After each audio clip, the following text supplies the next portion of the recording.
Déjà plus de 7 mois de navigation avec plus d'une centaine de navigations à notre compteur. Des paysages de rêve différents tous les jours, mais surtout des galères à n'en plus finir.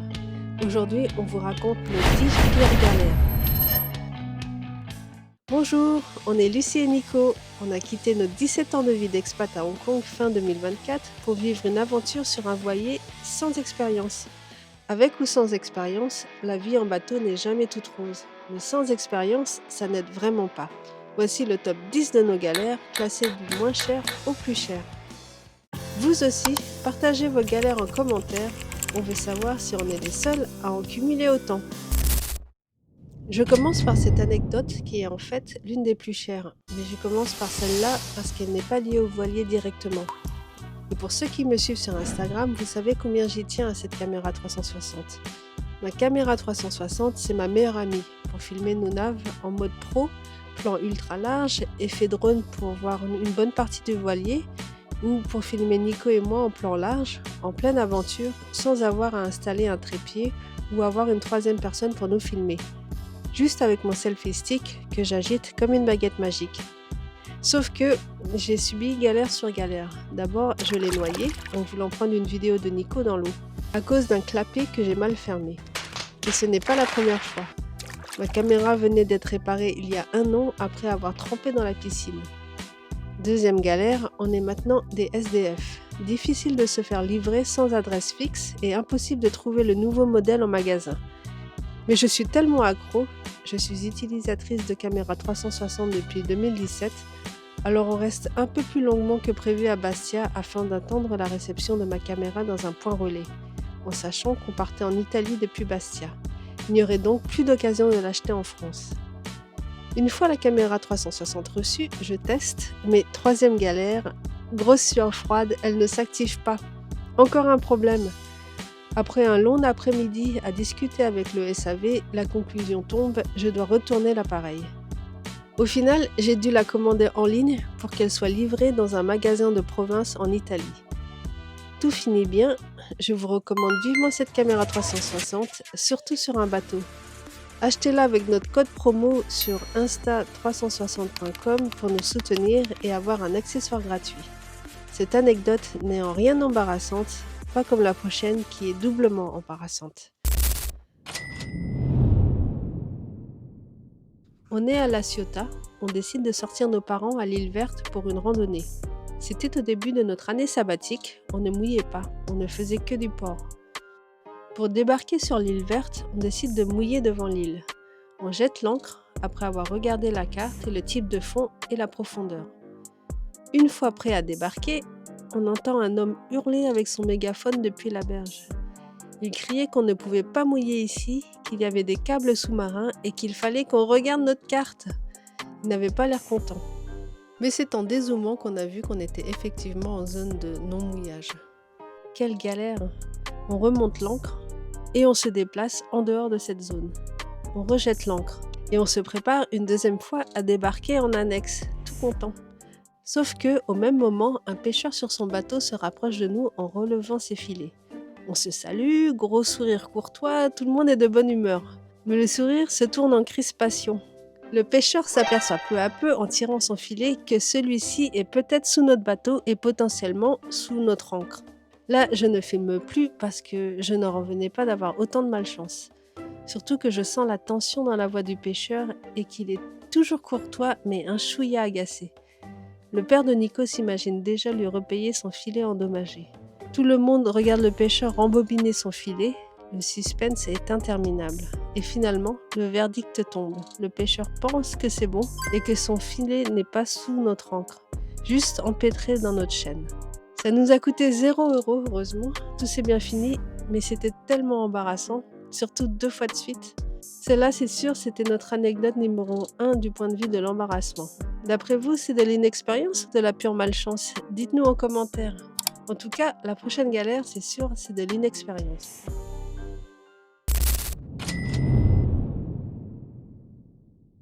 On commence tout juste notre année sabbatique, on a acheté des chaussettes pour nos pare-battages, on est content, le bateau est tout beau. Mais au début, lors de nos navigations, on oubliait souvent de relever nos pare-battages. Ça traînait dans l'eau jusqu'à ce qu'on s'en apercevait. notamment quand les écoutes étaient coincées dans un pare-battage. Et c'est comme ça qu'on en a perdu 2 d'une traite pendant nos premières navigations. J'en ai vu une tomber juste sous mes yeux.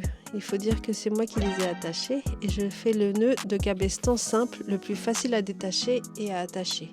Plus récemment, pendant une nuit de tempête, on en a perdu une autre car elle n'avait pas de nœud stopper au bout. Coût 3 fois 30 €, voire plus parce qu'elles avaient une chaussette de protection. Par contre, les pare-battages toutes laides et dégonflées, on ne les perd pas. Celle-là, c'est pour la vie. Ça vous arrive de perdre vos pare-battages aussi? Dites-nous dans les commentaires.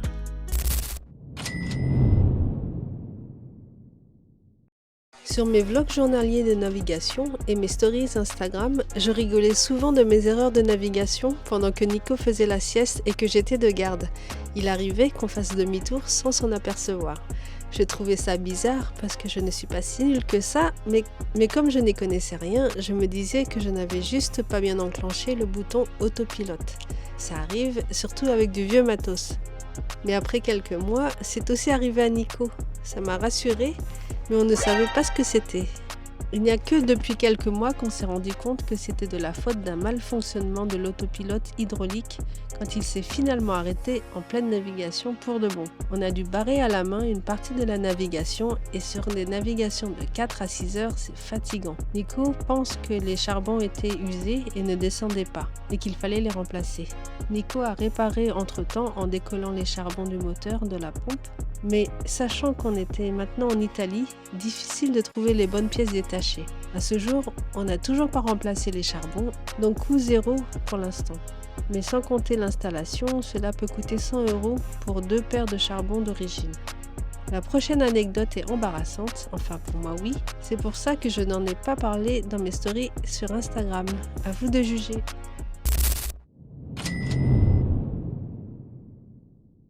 Comme pour mon histoire de caméra, les emmerdes arrivent toujours par cascade. Je suis une nana et à force d'aller aux toilettes toute la journée et de tirer sur la pompe pour tirer la chasse d'eau, j'ai fini par la casser. Je me suis retrouvée avec le levier de la pompe détaché dans les mains. D'un côté, ce n'est pas étonnant, elle a plus de 25 ans.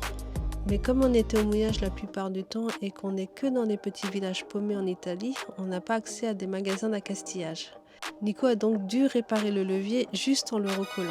Mais comme j'étais traumatisée et que je me sentais coupable, je ne voulais plus utiliser les toilettes avant du bateau. À la place, j'ai eu la bonne idée d'utiliser les nouvelles toilettes électriques avec cuve d'eau noire que Nico a récemment installées dans notre chambre. Sauf que, à force d'y aller tous les jours et de tirer la chasse pendant des dizaines de secondes voire plus pour être sûr que tout parte, j'ai rempli le réservoir de 70 litres sans le savoir. Et ce qui devait arriver arriva. La cuve d'eau noire n'a pas débordé, mais le surremplissage a créé un retour d'eau noire par le tuyau de ventilation de la cuve, jusqu'au filtre à charbon qui a explosé. Ça fait un gros pchit, et je savais tout de suite que j'avais cassé quelque chose. Heureusement, les toilettes marchent toujours, mais ça ne filtre plus les odeurs. Au final, on a acheté une nouvelle pompe à Palerme, assez chère d'ailleurs vu qu'il n'y avait qu'un magasin d'ouvert. 145 €. On a payé le filtre à charbon pour les nouvelles toilettes 40 €. J'ai un peu honte de dire que j'ai rempli à ras-bord les toilettes de voilier, c'était tellement improbable en plus. Rassurez-moi, ça vous est déjà arrivé? Dites-nous dans les commentaires. Quand on a décidé d'acheter l'Oceanis 40cc, après l'avoir testé en mer, tout marchait bien, sauf l'anémomètre qui était HS. Notez bien cette info sur l'anémomètre parce qu'elle va avoir le rôle principal dans la prochaine mésaventure.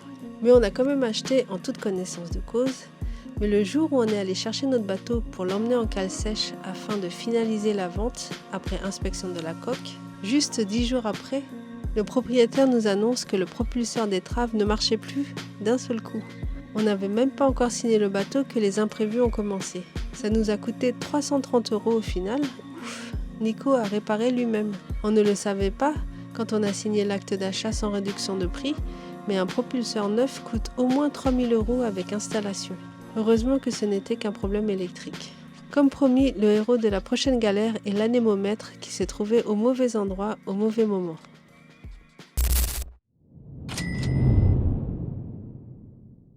On On a changé nos gréements dormants à hier pour faire notre traversée vers la Corse en toute tranquillité. Dans la foulée, on a acheté un anémomètre tout neuf à 820 € pour l'occasion, car c'est plus facile à installer une fois qu'on a dématé. Nico installe l'anémomètre sur le mât qui stationne en dehors d'un hangar sur une zone publique, carrément sur le gazon. Puis le jour où on remate, les opérateurs viennent nous annoncer une mauvaise nouvelle. Où est entreposé le mât, il y avait la pelouse dessous. Apparemment, le mec qui fait tomber la pelouse, il a cogné le chevette là, il a tordu l'axe.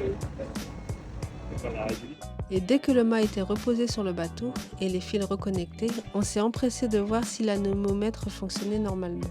Et oui, ça marche. Au final, ça ne nous aura rien coûté, juste une petite frayeur. Mais je l'ai quand même mis dans le top 4 parce que ça aurait pu nous coûter 800 € et c'était tellement improbable. La prochaine histoire est encore un problème de mouillage. Notre destination finale sur la Côte d'Azur était Port-Cogolin. C'est le port de mon enfance. Nous y avions notre appartement de vacances. En retournant à hier pour changer nos gréements dormants, on s'est arrêté à Saint-Tropez car ça faisait un bail que je n'y étais pas retournée. On décide de mouiller en face de la ville. On se met à côté d'un yacht juste à quelques mètres de lui. On jette l'ancre et je ne sais pas pourquoi, Nico décide de regarder la carte encore une fois. Mais en zoomant sur notre carte, on voit qu'on est encore dans un mouillage interdit, car c'était une zone réservée aux paquebots avec bouée d'amarrage. Alors on veut se dégager tout de suite.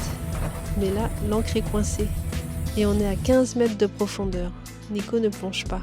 C'était le début de notre année sabbatique, sans expérience, et avec la panique, Nico a finalement décidé de couper. En rétrospective, il aurait voulu essayer d'autres moyens pour sauver l'ancre, car on n'était pas pressé par le temps. Mais on ne l'a pas fait. On a dû racheter une ancre au prochain port, ainsi que les 18 mètres de chaîne qu'on a sectionnés. Coût total 255 € pour l'ancre et 185 € pour la chaîne. La prochaine anecdote est une histoire improbable d'enchaînement d'événements. On était à hier pour changer nos gréements dormants avant de traverser vers la Corse. Des amis en ont profité pour venir nous rendre visite une dernière fois avant le grand départ. On était au mouillage juste à côté du port. Nous sommes allés les rejoindre au port en annexe, avec notre moteur électrique. Jusque-là, tout est normal. Sauf qu'en sortant du dîner, dans la nuit noire, nos amis nous raccompagnent à l'annexe et au loin, on voit de la fumée. On commence à courir parce qu'on se rendait compte peu à peu en avançant que la fumée sortait de notre annexe. La batterie avait en fait pris l'eau pendant qu'on dînait. Mais comment? Il n'avait pas plu. Au bout d'un moment, on s'est rendu compte que l'annexe était trouée en la retournant pour vider l'eau. Et c'est là que Nico a eu le déclic. L'annexe a pris l'eau parce que la veille, on était au port pour se réfugier du vent. Et pendant la nuit, notre annexe qui raflait le quai s'est raflée jusqu'à y faire des petits trous. Autre galère, on n'a pas pu racheter de batterie électrique de remplacement immédiatement. On a donc commencé à n'utiliser que les rames avec notre annexe. Mais comme on n'utilisait plus notre moteur hors bord, on l'a laissé sur le pont au soleil et sous la pluie. Alors que d'habitude on le rentre. Et bien sûr, cheap comme c'était, ça a fini par rouiller. À ce jour, on ne sait toujours pas si ça marche encore, car on n'a pas de batterie pour tester. Et dernière conséquence, on a réussi à casser une rame en ramant. C'est vraiment la totale avec le vieux matos. Heureusement qu'on avait une paire de rames en sus. Il faut vraiment prévoir tout en supplément sur un bateau. Cette casse nous a coûté 500 € en tout, 300 € de batterie et 200 € de moteur électrique. Et on n'a rien remplacé à ce jour. La dernière anecdote est la plus récente, en espérant que rien d'autre nous arrive d'ici à ce qu'on poste cette vidéo. Et spoiler, si il nous est arrivé quelque chose. Mais bon, ce sera pour une autre vidéo.